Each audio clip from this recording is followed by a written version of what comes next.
We are undertaking a very difficult and sensitive exploration today, guided entirely by the materials submitted by one of our listeners.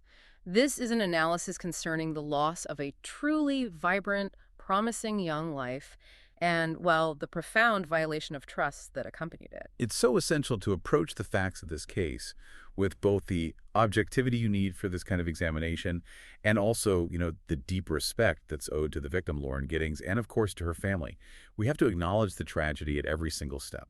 Absolutely. Our mission today is an in-depth analysis of these supplied sources concerning the murder of Lauren Giddings, a former law student in Macon, Georgia. We need to go beyond the headlines to really pull out the critical facts, meticulously reconstruct the timeline of events, and try to understand the genuinely unsettling connections between Lauren and the person who became her convicted murderer. And just to immediately place this analysis into context for you, the victim was Lauren Teresa Giddings, born in 1984.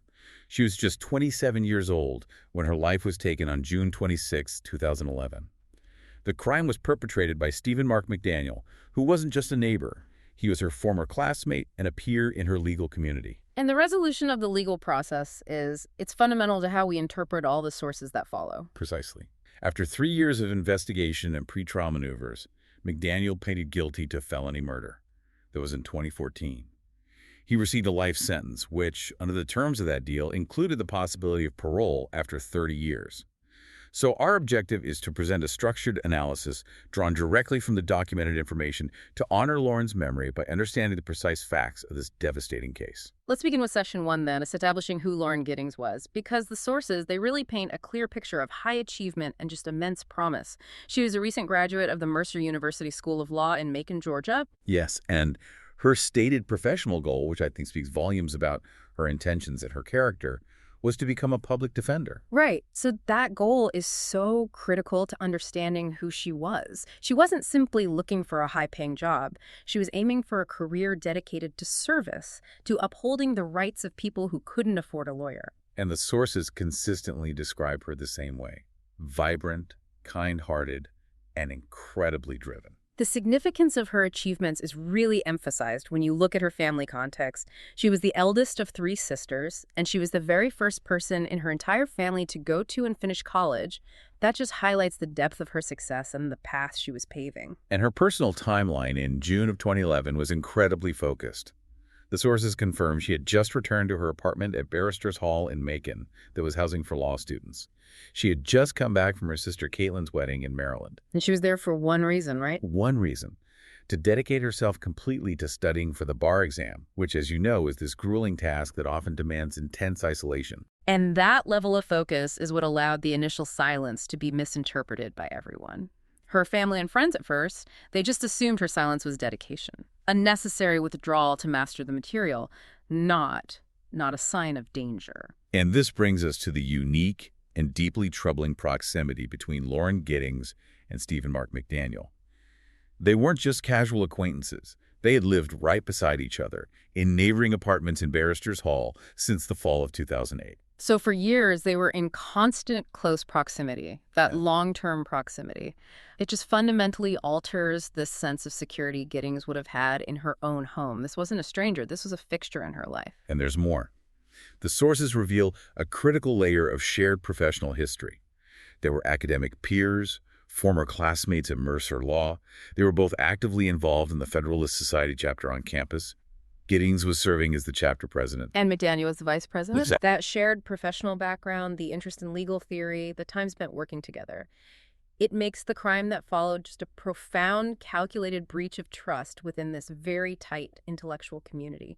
It shifts the entire context from a random attack to something targeted, perpetrated by someone who knew her routines, her schedule, her environment intimately. It really underscores a deep, devastating violation. Yeah. McDaniel used his position as a neighbor and a peer, someone she had every reason to trust in their shared building. He used that as a tool to access and target her. The very community structure that was meant to support their legal careers was, in a way, weaponized against her. Okay, so let's move now to the immediate timeline of her disappearance, starting from the day after the murder, June 27th. The sources indicate that friends and family began noting this unusual, sustained silence from Lauren. Right. And initially, as we mentioned, they didn't panic. They reasoned that she had promised to immerse herself in bar prep to effectively shut out the world. That assumption that the silence was just dedication is so heartbreaking because it's the most rational conclusion to draw. It is. But as Tuesday and then Wednesday approached, the silence became prolonged. It turned that initial confidence into a real sense of unease. A day or two of silence is normal for bar study, but 4 or 5 days is not. And the decisive moment when they realized something was desperately wrong, that happened on Wednesday, June 29th. The source material is very clear about this. A friend of Lauren's called her sister, Caitlin, expressing real concern because no one could get in touch with her. And the alarm bells just escalated so rapidly once Caitlin checked her own phone. A quick review showed unanswered texts, and then critically, when Caitlin tried to call, Lauren's phone went straight to voicemail. In any missing person case, that signal that the phone is off or destroyed or out of service, that's often the moment of immediate crisis. So the family confirmed their worst fears. Caitlin reached out to Lauren's closest friends and discovered that across the board, no one had been able to reach her for days. The silence was complete. At that point, the family moved with incredible urgency. Caitlin contacted the Macon police to initiate a search, and she immediately called their father. Recognizing the severity of it, their father drove straight down to Macon to file the official missing persons report, while their mother started preparing to fly out and join him later that day. That rapid response, driven by that instinct that Lauren's prolonged total lack of contact was just completely out of character, that sets the stage for the horrifying discoveries that would follow. They went from hopeful concern to the chilling certainty of danger within just a few days. And this transition leads us directly into our second section, the calculated crime and the discovery of the aftermath. And this is based on the chilling account provided by the perpetrator himself, which he was required to give as part of this plea deal. This is where the chronology of the crime becomes terrifyingly precise. Okay, so let's detail the exact time and the mechanism of the murder as it's described in the sources. According to Stephen McDaniel's confession, the murder occurred at 4:30 a.m. on Sunday, June 26, 2011. The timing, in the deepest hours of the morning, it points directly to meticulous planning designed to ensure maximum isolation and a minimal chance of being seen. And the method of entry is absolutely critical here. It proves the depth of the premeditation. This was not an opportunistic break-in. Precisely. McDaniel used a master key to gain unauthorized access to Giddings' apartment. And we have to pause on the significance of that master key. This detail implies an ongoing, maybe covert effort to obtain or create a key. It indicates long-term planning and a deep knowledge of the building's security. And he didn't just stop at gaining entry. The sources explicitly detail his preparation for the act itself. Yes, upon entry, he was wearing a mask and gloves. These are the tools of a calculated killer, designed to prevent identification and eliminate forensic evidence. These details, the key, the disguise, the early hour, they all confirm this was entirely premeditated. This was not a moment of passion. Once inside, the act was carried out in her bedroom. The sources state he strangled her with his hands. The brutality of that act, it contrasts so sharply with the calculated steps he took before and after. And the sheer cold detachment that was required for the steps he took immediately afterward is what investigators found so disturbing. His goal was clearly complete concealment. And that leads us to the ghastly aftermath, which is deeply uncomfortable to discuss, but it's necessary to understand the investigation that followed. The sources indicate that dismemberment occurred the following day, Monday, June 27th, in the apartment bathroom. Yeah. He specifically used a hacksaw for this. The level of focus and continued psychological detachment necessary to perform this act over many hours is just a terrifying indicator of his internal state. And his attempt at concealing the body, it involved scattering the remains across different locations, right, to frustrate investigators. That was the goal. Most of Giddings' remains, according to the sources, were disposed of in a dumpster located on the campus. And the chilling fact is that this method almost worked. However, investigators were able to make one critical, albeit tragic, discovery. Her torso was found separately. It was discarded in a trash can located immediately outside the Barristers Hall apartment complex where they both lived. Wow, so that partial discovery in such close proximity to the crime scene found on June 30th, that was the undeniable, horrifying proof. It confirmed the family's worst fears just as they were arriving in Macon. And it immediately elevated the investigation from a missing person case to a homicide investigation, focused squarely on the residents of that specific complex. The discovery outside the complex meant the crime was localized, drawing an immediate, intense focus on the surrounding area and naturally on the neighbors, including Steve and Mark McDaniel. This transitions us perfectly into the next section, the investigation and the sequence of contradictory and highly manipulative actions taken by McDaniel, which cemented the police's focus on him. His behavior following the discovery was a masterclass in calculated misdirection. On June 30th, the very day Giddings was reported missing and her torso was recovered, McDaniel sought out an interview with WGXA, a local news station. He intentionally put himself in front of the media, presenting himself as a concerned friend and neighbor. He was trying to maintain this facade of worry and community concern for Lauren's welfare. He was actively participating in the search while knowing exactly what happened. And what makes this interview so crucial, and why the sources note the video has since gone viral, is the timing of a key piece of information. While McDaniel was being interviewed by the news crew, he learned on camera that the torso of a victim had been recovered. And that moment where his composure visibly shifts, captured on video forever, that must have been chilling for investigators to review. He's the concerned neighbor who suddenly receives confirmation of a fact that only the police and the killer should have known at that moment. The tension in that visual record, it just speaks volumes. It's exactly. His performance, combined with his geographical proximity to Lauren, to the crime scene, and to where the remains were discovered, placed him immediately at the center of the investigation. Later that very same day, June 30th, McDaniel voluntarily went to the police station.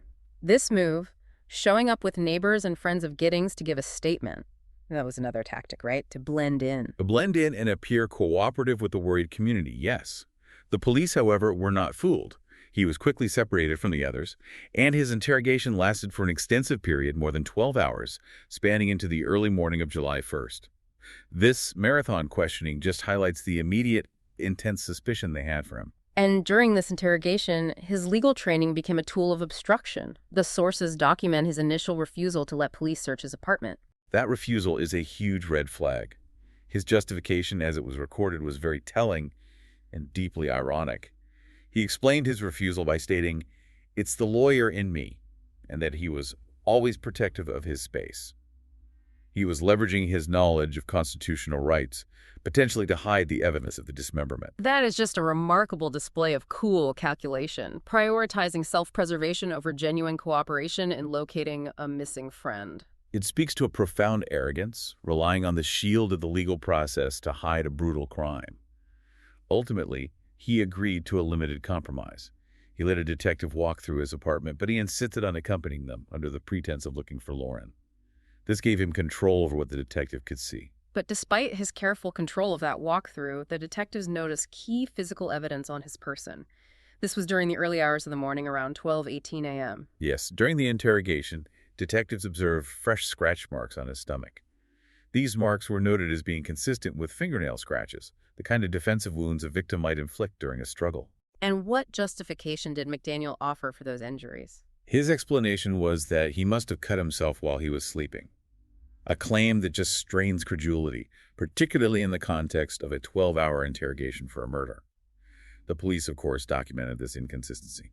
So following this, he wasn't immediately charged with murder, but he was held in jail. He was. He remained there for about a month before the formal murder charge was brought against him in August.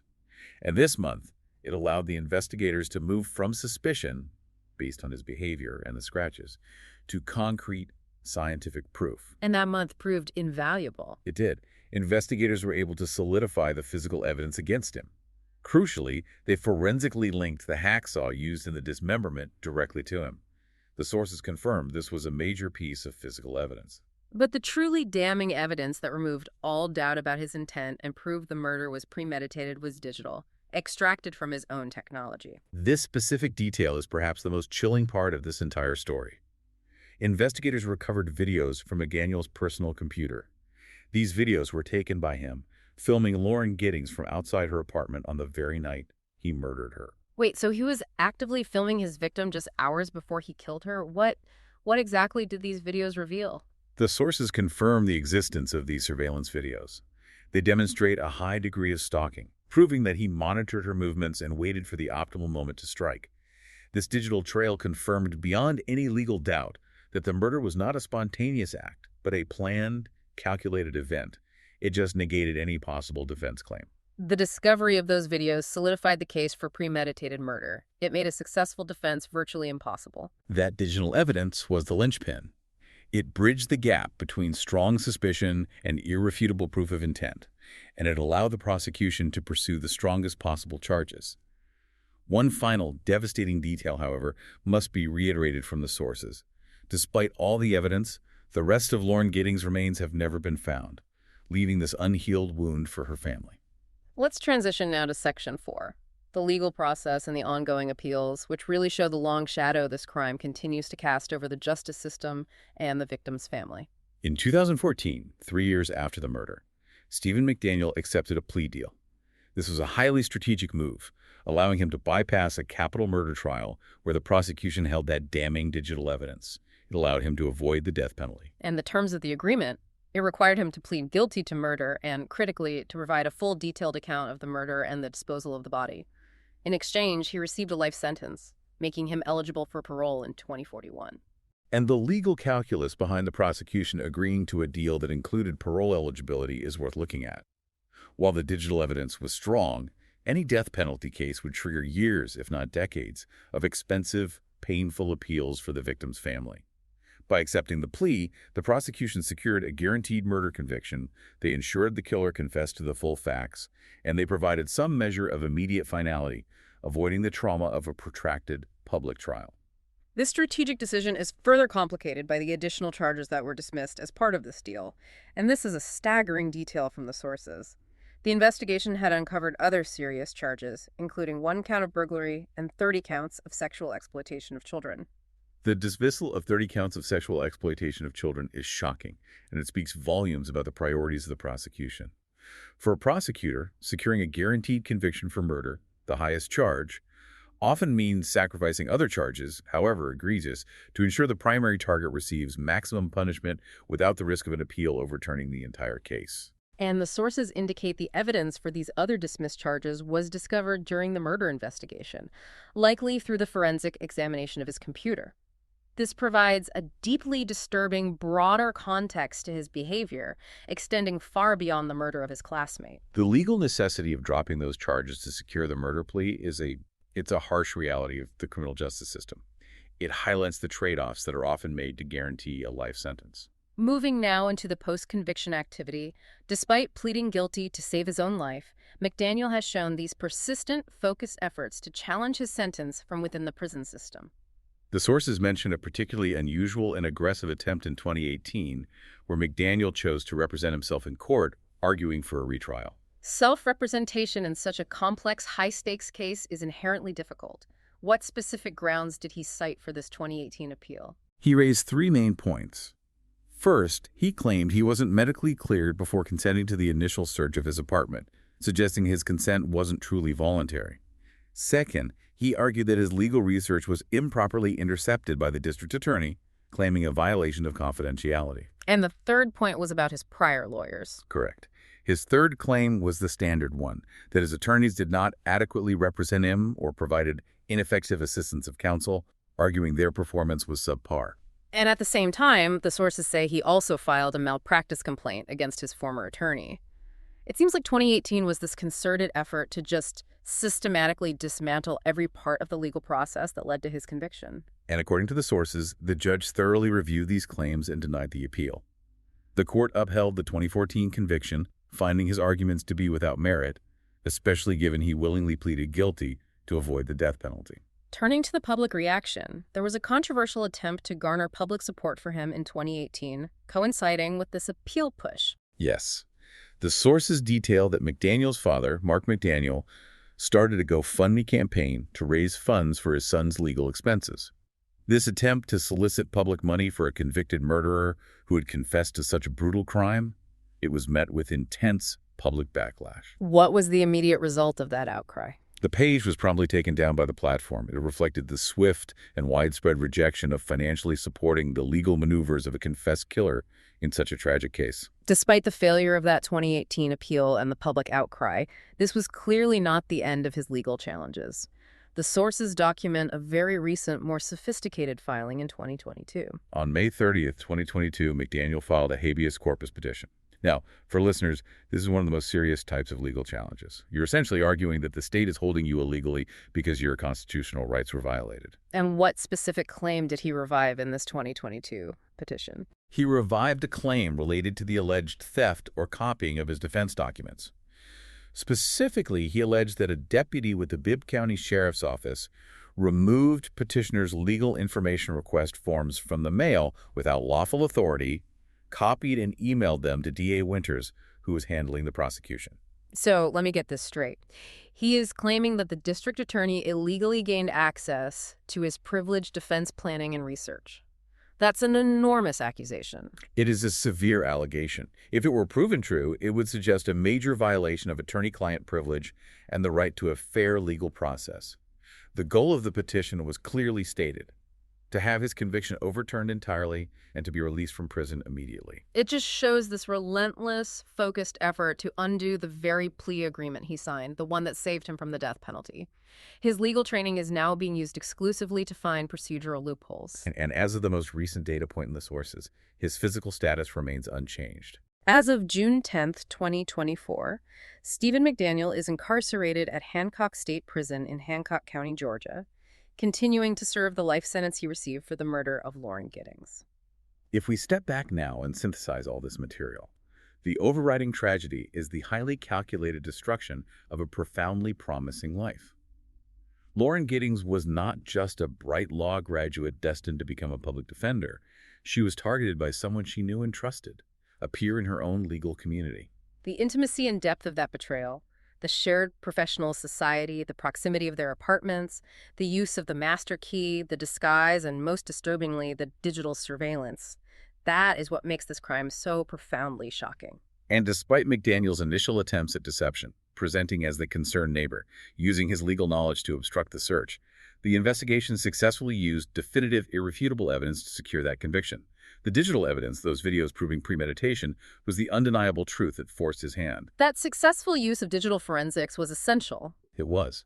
It forced him to accept responsibility, even if only for the strategic purpose of avoiding capital punishment. As we conclude this analysis of the sources surrounding the case of Lauren Giddings, a final thought emerges from the persistent efforts by Stephen McDaniel to challenge his conviction. We've looked at his 2018 appeal and the 2022 habeas corpus petition. This persistence, despite having formally pleaded guilty in exchange for escaping the death penalty, it raises significant questions about the nature and ethics of legal maneuvering after a conviction. It makes you think, how does this relentless pursuit of appeals, these repeated filings that force courts to re-examine the facts and that often compel victims' families to relive the trauma, how does that truly impact the family of Lauren Giddings and their ability to find any kind of finality or closure? That question of perpetual legal conflict is the lasting emotional and ethical query this case presents. It serves as a stark reminder that for victims' families, the legal battle and the pain of memory often continue long after a sentence has been handed down. A truly challenging and essential examination of the facts. A necessary exploration. Thanks for listening. Thanks for listening.